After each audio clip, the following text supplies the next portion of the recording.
2014년 9월 6일 미국 아이오와주 주립대학에서 화공학과에 유학 중이던 샤오통의 룸메이트는 그녀가 전화도 받지 않고 며칠째 보이지 않자 페이스북이며 인스타에 행방을 물어보았습니다.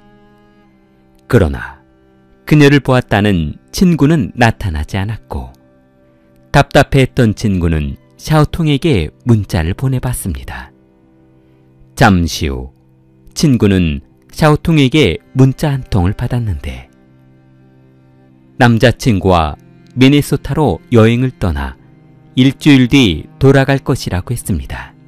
2014년 9월 26일 미국 아이오와주 경찰은 한 시민이 집 근처 주차장에서 악취가 난다며 신고를 해 주차되어 있던 토요타 승용차를 조사하던 중 트렁크에서 여성의 시신을 발견했습니다.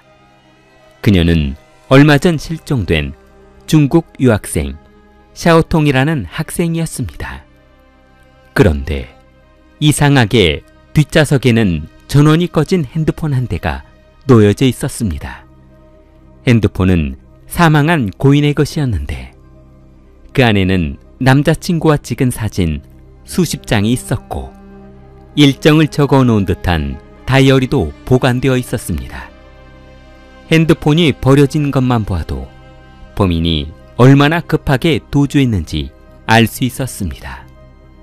그리고 트렁크 안에는 아주 커다란 여행용 가방이 들어있었는데 그 안에는 샤오통의 시신과 아령이 들어있었습니다. 그녀는 머리에 하얀색 수건을 뒤집어 쓰고 있었는데 수건에는 모텔에서 사용하는 업소용 수건이라는 인쇄가 찍혀 있었습니다. 시신은 4주에서 6주 정도 된 것으로 보였는데 부검 결과 머리에 둔기로 맞은 것 같은 상처가 있었습니다. 그것은 가방 안에 있던 아령으로 내려진 흔적이었습니다. 그리고 이빨이 2개가 빠져 있었으며 결정적 사인은 질식사였습니다.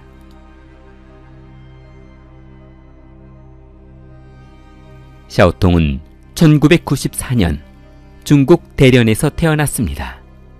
그녀의 부모는 아주 개방적인 성격으로 똑똑한 딸을 유명 사립고등학교에 보내 가르치고 있었는데 기회가 된다면 미국으로 유학을 보내겠다는 야망을 가지고 있었습니다. 부모님의 도움으로 북경 영어학원에 등록한 샤오통은 그곳에서 유난히 자신에게 잘해주는 한 남학생을 만났습니다. 리샹나는 저장성 원저우 출생으로 샤오통보다 3살 많은 학생이었습니다. 자기보다 못한 대학 친구들이 하나둘 미국으로 유학을 떠나자 부모님이 경제적 여유가 많았던 그는 부모를 설득해 미국으로 유학 가기 위해 어학원에 등록했습니다. 리샹나는 유학원에서 공부하던 중 첫눈에 반한 샤오통을 만나 사랑을 고백했는데 고등학생인 그녀는 다니는 고등학교에 남자친구가 있다며 그의 고백을 들어주지 않았습니다. 그러자 리샹나는 그녀와의 인연을 놓치고 싶지 않다며 그럼 그냥 오빠 동생 사이로 지내자고 했습니다. 얼마 후 리샹나는 뉴욕 맨체스터 대학에 합격하면서 먼저 유학길을 떠나게 되었는데 학원 앞 커피숍에 마주 앉은 그는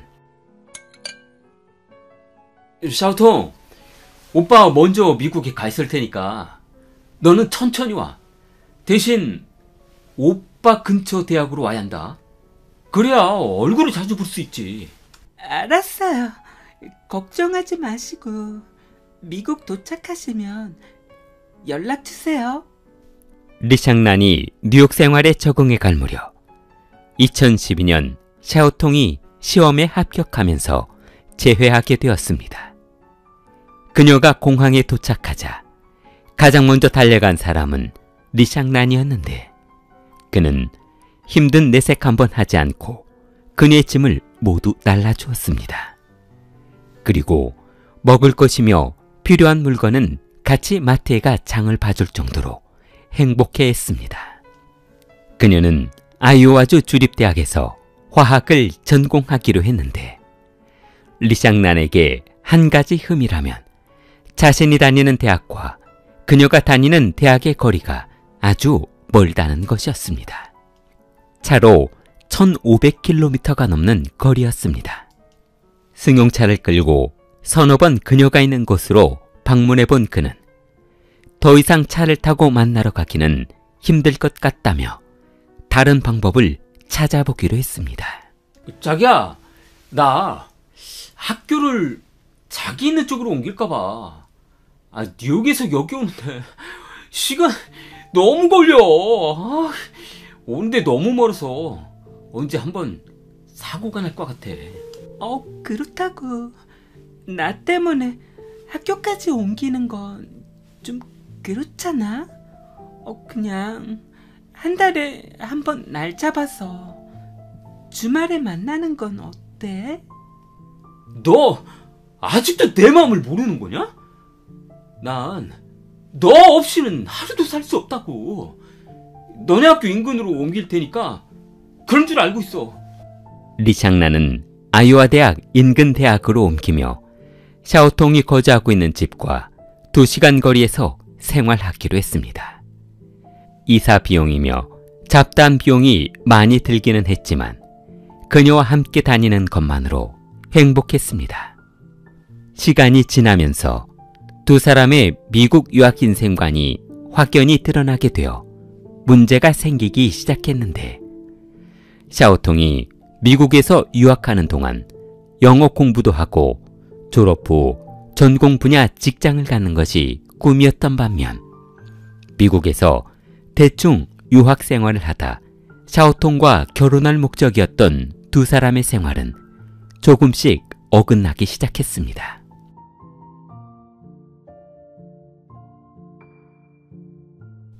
리샹난은 매주 금요일 수업이 끝나자마자 승용차를 몰고 학교 앞에서 그녀를 기다렸고 샤오통이 사달라고 하는 것은 무엇이든 사주었습니다. 그리고 그녀가 가고 싶어하는 곳이 어느 곳이든 차를 몰고 갔습니다. 그러던 어느 날 샤오통, 금요일에 집 앞으로 갈 테니까 나와 있어. 나 친구들하고 약속 있는데. 무슨 소리야. 저번 주에도 친구들 만난다고 나보고 다음에 보자고 했잖아. 그건 과 애들하고 그랬고, 이건 동아리 애들인데 근처에 사는 미국 친구가 파티에 초대했지 뭐야. 이럴 때 아니면 언제 미국인 파티에 참석해보겠어. 그럼 이번 주도 못 보는 거야? 오빠도 참. 그냥 다음 주나 시간 될 때 만나면 되지 뭐. 이번만이겠지 하며 자신을 위로하던 샹나는 자꾸만 초라해졌습니다. 자신은 친구들도 만나지 않고 오직 샤오통 만나기만을 기다리고 있었는데 그런 자신의 마음을 너무도 몰라주는 그녀가 혹시 다른 남자를 만나고 있는 건 아닌지 의심가기 시작했습니다. 샹나는 샤오통 몰래 핸드폰에 위치 추적 앱을 설치해 그녀가 어디를 가는지 누구를 만나고 있는지 감시하기 시작했습니다. 이번 주는 약속 없지? 어머, 나 친구 만나기로 했는데 어떡하지? 다음 주에 만나자. 저번 주에는 친구들하고 쇼핑 가고 저번 주는 어떤 놈 차 타고 여행 간다고 하면서 나 만날 시간은 없다 이거야? 나를 사랑하기는 하는 거냐? 오빠, 그게 무슨 말이야? 사랑이라니. 우리는 그냥 오빠 동생 하는 그런 사이로 지내기로 했잖아. 나 고향에 남자친구도 있다고. 너 해도 너무한다. 그동안 내가 너한테 해준 걸 생각하면 이제 마음을 해줄 때도 되지 않았냐? 못 들은 걸로 할게. 얼마 후 졸업하게 된 리샹나는 중국으로 돌아가게 되었고 그녀만 혼자 미국에 남아있게 되었습니다. 그러지 말고 이번에 나랑 중국에 들어가자. 아니 어차피 미국에서 공부한 거 써먹지도 못한다고. 우리 부모님 돈 많으니까 너하고 사는 건 문제 없게 해줄게. 오빠, 그게 무슨 말이야. 그래도 미국까지 유학 왔는데 졸업은 해야지. 마음은 고마운데 난 남아있을래. 너 그러다 영영 나 못 만나는 수가 있다고. 사랑하는 사람 못 만날 수도 있는데 참을 수 있겠어? 오빠, 그러지 말고 우리 헤어져. 뭐라고? 헤어지자고? 중국으로 귀국할 날이 다가오자 급해진 샹나는 마지막으로 그녀의 마음을 되돌리기 위해 전화를 걸었습니다. 2014년 9월 3일 오후. 샤오통, 그동안 내가 너한테 내 모든 걸 바쳤다는 거 알잖아. 내가 실수한 게 있다면 용서하고 다시 시작해보자. 내가 중국 가서 기다릴게. 아니에요. 그러지 마시고 우리 관계는 이쯤에서 정리하는 게 좋을 것 같아요. 그럼 이만. 샤오통! 샤오통! 그때 전화통화를 마치고 전화기를 끄는 것으로 생각한 리샹나는 전화기를 침대 위에 던져버렸습니다. 그러나 전화기는 꺼지지 않았고 수화기를 귀에 대고 상대방이 하는 대화를 귀 기울여 듣고 있던 리샹나는 샤오통과 룸메이트의 대화를 훔쳐듣던 중 충격적인 이야기를 듣게 되었습니다. 아야, 왜 그래? 진짜 짜증나게 하잖아. 말귀를 못 알아듣는 거야. 뭐야? 또 같이 중국 들어가자? 정신이 좀 이상한 놈 같아. 집착도 강하고 지밖에 몰라. 그리고 얼마나 속이 좁은지 조금만 자기가 하자는 대로 안 했다가는 금방 삐쳐버린다니까. 비유 맞추기 진짜 힘든 인간이야. 너는 뭐하러 그런 사람을 만나고 다니니? 시간이 아깝다. 얘. 두 사람이 대화는 하고 있었지만 듣는 사람은 세 사람이었다는 것을 알고 있을 리 없었던 샤오통은 계속해서 리샹난의 험담을 했습니다.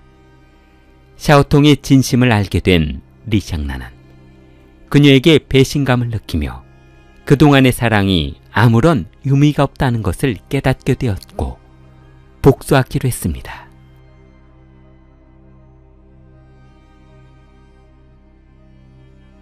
(2014년 9월 5일) 오전.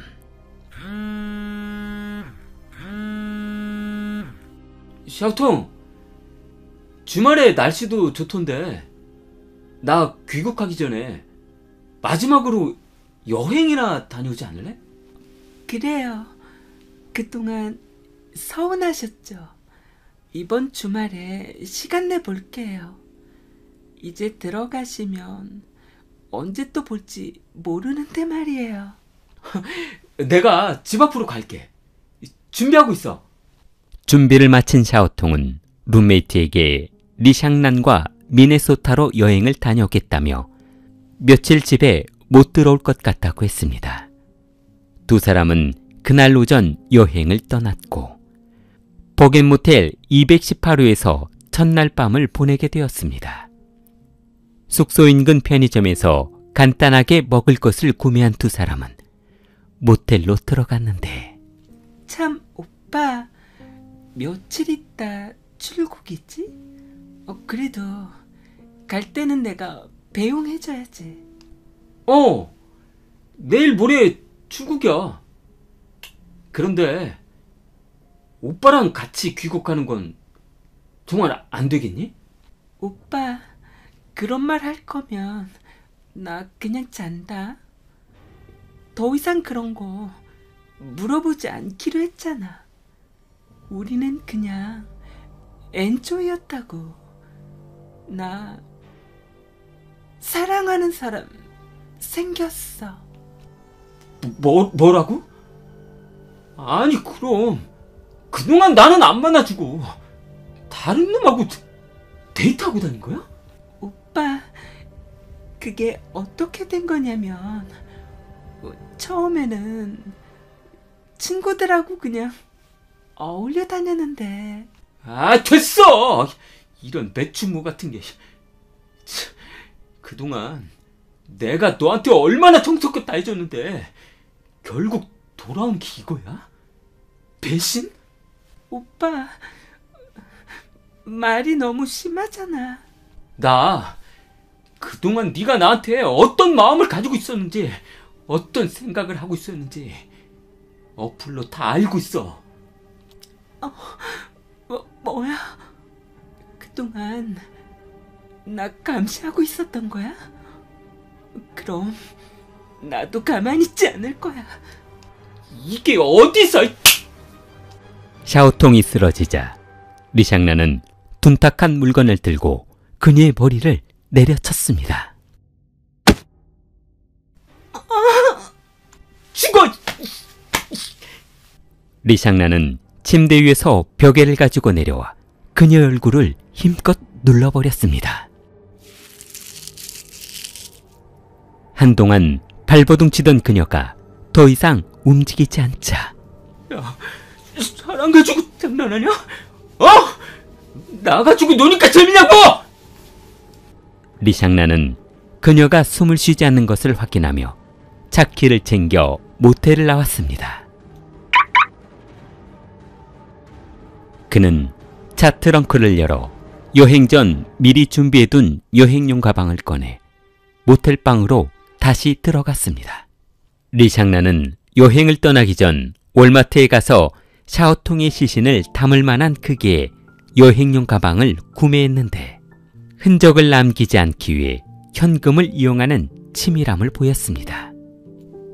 그리고 더욱 충격적인 것은 여행용 가방에 집어넣을 아령 2개를 추가로 구매했다는 것입니다. 미리 조사해 놓은 강에 시신이 떠오르지 않게 아령을 집어넣어 버릴 계획을 세우고 여행을 출발했습니다. 그러나 가방을 버리려 강에 가본 그는 강의 수심이 그리 깊지 않다는 것을 알고 그대로 시신을 버렸다가는 출국하기도 전에 검거될 것 같아 겁이 났습니다. 그는 어쩔 수 없이 승용차 트렁크에 여행용 가방을 싣고 인적이 드문 곳에 주차해 두기로 했습니다. 출국하는 동안만 시신이 발견되지 않으면 중국으로 도망가는 데에는 문제가 없을 것으로 판단했습니다. 2014년 9월 8일, 리샹나는 중국으로 돌아가는 비행기에 탑승한 후 아무 일 없다는 듯 귀국했습니다.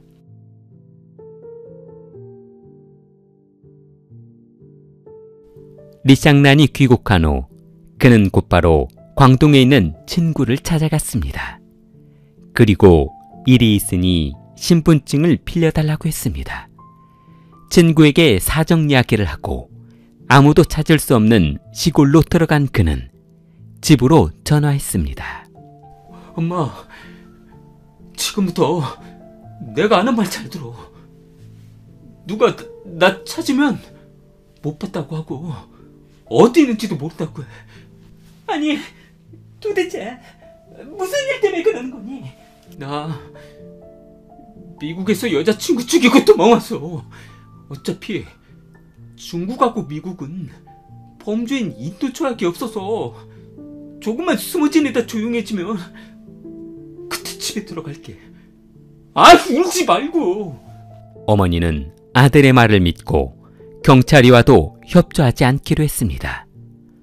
미국까지 유학 보낸 아들이 사람을 죽이고 도피 생활을 한다니 기가 막혀 눈물이 나던 어머니는 정신을 차릴 수가 없었습니다.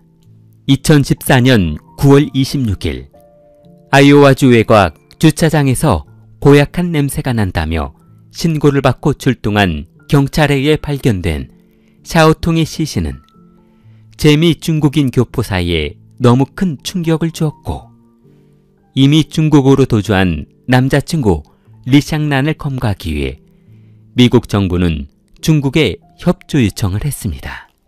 그러자 중국 공안이 아이오와주 사건 현장을 조사하게 되었고 중국 정부는 용의자 검거에 적극 도와주기로 했습니다.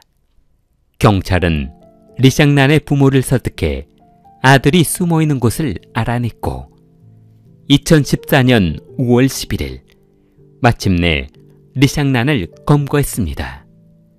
중국 정부는 그를 미국으로 인도하지 않고 자국에서 재판했는데 2016년 6월 22일 원저우 중국 법원은 리샹난에게 살인 혐의로 종신형을 선고했습니다. 킬리를 사랑하는 마음을 좋아요와 구독으로 표현해보세요. 킬리였습니다.